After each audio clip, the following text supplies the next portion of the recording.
नमस्ते दोस्तों। मैं हूं आपकी प्यारी सी प्रिया और आज मैं आपके साथ शेयर करने जा रही हूं एक ऐसी कहानी जो मेरी जिंदगी का सबसे दिलचस्प मोड़ बन गई। ये कहानी है मेरी बहन और उसके होने वाले पति के साथ मेरी एक अजीबोगरीब डील की। देखिए, मेरी बड़ी बहन की शादी तय होने वाली थी और उसके मंगेतर ने मेरे सामने एक ऐसी शर्त रखी जिसने सब कुछ बदल कर रख दिया। उसने कहा कि अगर मैं उसकी एक रात की बात मान लूं तभी वो मेरी बहन से शादी करेगा। है ना मजेदार? अब मैं आपको थोड़ा अपने बारे में बताती हूँ। मैं प्रिया, उम्र 18 साल, दिल्ली की रहने वाली। कॉलेज में पढ़ती हूँ और मेरी हाइट है 5 फुट 3 इंच। मेरा रंग साफ है और फिगर भी अच्छी खासी है। बचपन से ही मैं बहुत चंचल और मस्तमौला किस्म की लड़की रही हूँ। खाली वक्त में मुझे कहानियाँ लिखना बहुत पसंद है। हमारा परिवार 6 लोगों का था, माँ पापा, 2 भाई, मेरी बड़ी बहन पूजा और मैं। पापा का अपना बिजनेस था। उस वक्त घर में पूजा की शादी की तैयारियां चल रही थीं।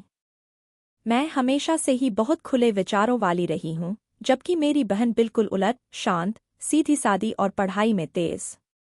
कहानी की शुरुआत तब हुई जब पूजा के लिए रिश्ता आया।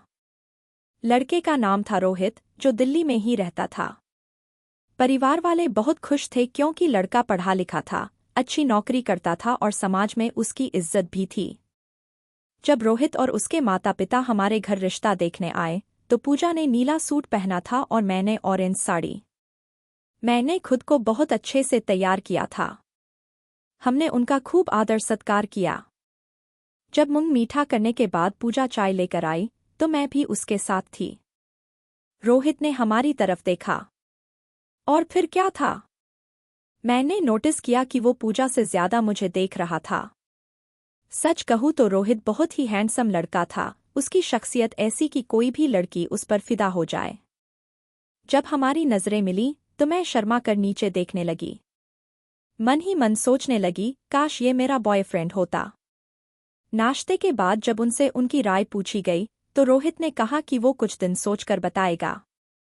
मगर दोस्तों, अगले हिस्से में आप जानेंगे कि कैसे ये साधारण सा रिश्ता देखने का कार्यक्रम मेरी जिंदगी का सबसे रोमांचक और रिस्की अध्याय बन गया। रोहित ने जवाब दिया कि उसे सोचने के लिए थोड़ा समय चाहिए। फिर वे लोग चले गए। कुछ दिनों बाद पापा ने फोन करके उनकी राय जाननी चाहिए, लेकिन उनका जवाब वही था, अभी कुछ और दिन चाहिए। फिर आखिरकार उनका फैसला आया, रोहित को लड़की पसंद नहीं आई। उन्होंने रिश्ता ठुकरा दिया। इस खबर से पूरा परिवार दुखी हो गया। सबको लग रहा था कि यह बेहतरीन रिश्ता था, अगर पूजा की शादी हो जाती तो उसकी जिंदगी संवर जाती। मुझे भी बहुत बुरा लगा, लेकिन अब क्या किया जा सकता था? कुछ दिन बीत गए। हमारी सहेली की शादी का निमंत्रण आया तो मैंने अकेले जाने का फैसला किया। मैंने एक आकर्षक साड़ी पहनी और शादी में पहुंच गई। वहां मैंने रोहित को देखा। उसने दूर से ही मुझे हेलो किया, मैंने भी हाय कह दिया। फिर वह मेरे पास आ गया और हम बातें करने लगे। वह बिल्कुल सामान्य व्यवहार कर रहा था, जैसे कुछ हुआ ही न हो। लगभग 5 घंटे बाद जब मैंने घर जाने का फैसला किया और सबसे विदा ली तो रोहित ने कहा कि वह मुझे घर छोड़ देगा। सभी ने कहा कि यही बेहतर रहेगा। मैंने सोचा कि इसी बहाने उससे पूछ लूंगी कि उसने शादी से मना क्यों किया। मैंने हाँ कर दी। रोहित ने मुझे अपनी कार में बिठाया और हम घर की तरफ चल पड़े। रास्ते में मैंने उससे पूछा, रोहित, मैं तुमसे कुछ पूछना चाहती हूँ। तुम्हें बुरा तो नहीं लगेगा? उसने कहा, बिल्कुल नहीं प्रिया, तुम जो पूछना चाहो पूछ सकती हो। मैंने सीधा सवाल किया, तुमने पूजा से शादी करने से मना क्यों किया? रोहित कुछ पल चुप रहा, फिर बोला, देखो प्रिया, शायद तुम्हें बुरा लगे, लेकिन पूजा तुम्हारी तरह नहीं है। मैं समझ नहीं पाई, क्या मतलब? उसने समझाया, मुझे एक ऐसी लड़की चाहिए जो खुले विचारों की हो, जिसका पहनावा स्टाइलिश हो और जो समझदार भी हो। माफ करना, लेकिन मुझे पूजा में ये सब गुण नजर नहीं आए। मुझे तुम्हारी तरह की लड़की चाहिए। तुम्हें ऐसा क्यों लगता है कि मैं वैसी हूँ? मैंने पूछा। रोहित मुस्कुराया, जब मैंने पहली बार तुम्हें देखा था तभी समझ गया था। तुम्हारे चलने का अंदाज, बात करने का तरीका और तुम्हारा ड्रेस सेंस, ये सब किसी आधुनिक सोच वाली लड़की की ही निशानी है। इसी बातचीत के बीच हम रोहित के घर पहुंच गए। उसने मुझे अंदर आने को कहा। मैं बिना हिचकिचाहट के अंदर चली गई और हॉल के सोफे पर उसके सामने बैठ गई। रोहित ने गंभीर होकर कहा, देखो प्रिया। प्रिया, मैं तुमसे कुछ नहीं छुपाना चाहता, रोहित ने गंभीर होकर कहा। सच तो यह है कि मैंने तुम्हारी वजह से ही इस रिश्ते से मना किया था। तुम्हारी बहन से ज्यादा मुझे तुम पसंद आई हो। रोहित ने एक सिगरेट निकाली और जलाई। मैंने हंसते हुए कहा, एक सिगरेट मुझे भी दोगे? वह मुस्कुराया और मेरी तरफ सिगरेट बढ़ा दी। प्रिया, मुझे बस यही चाहिए, रोहित ने कहा, एक ऐसी लड़की जो मेरी हर पसंद समझे, नखरे न दिखाए और हमेशा स्टाइलिश दिखे, जैसे कि तुम हो। ओह, तो मैं तुम्हें स्टाइलिश लगती हूँ? मैंने मजाक किया।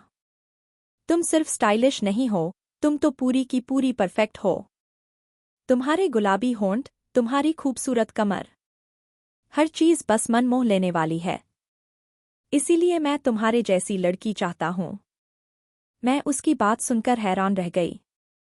रोहित वाकई बहुत हैंडसम था और मेरे दिल के किसी कोने में मैं भी उसके प्यार की इच्छा रखती थी।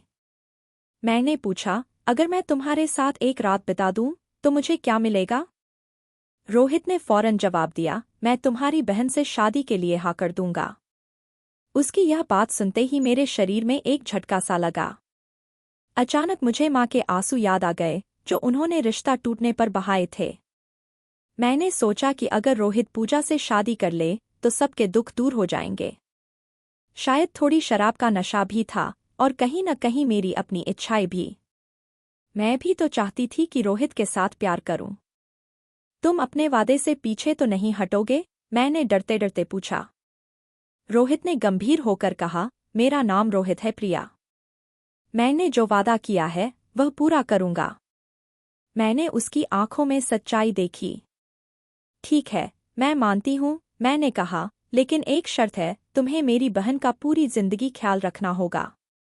हम उन मर्दों में से नहीं हैं जो औरतों पर हाथ उठाते हैं, रोहित ने वादा किया। मैं तुम्हारी बहन को हमेशा रानी की तरह रखूंगा। उसकी बात सुनकर मैं बेडरूम में गई और अपने जेवर और कपड़े बदले। मेकअप हटाकर मैंने एक सुंदर सी ड्रेस पहनी और हॉल में वापस आ गई। रोहित मुझे देखकर मंत्रमुग्ध सा हो गया। मैंने 2 गिलास में वाइन निकाली। एक रोहित को दिया और दूसरा खुद पीने लगी। फिर मैं उसके सामने खड़ी हो गई। रोहित ने वाइन पी और मुझे अपनी तरफ खींच लिया। उसने मेरी कमर पर हाथ रखकर मुझे अपने करीब खींच लिया। मैंने प्यार से उसे जीजू कहकर बुलाया। रोहित ने मुझे थाम लिया और कहा, प्रिया जी, पहले यह रात तो पूरी होने दो। तुम्हारे जीजू तो हम तभी बनेंगे जब तुम्हारी बहन से शादी कर लूंगा। फिलहाल तो तुम सिर्फ अपनी बहन की शादी का फर्ज निभा रही हो।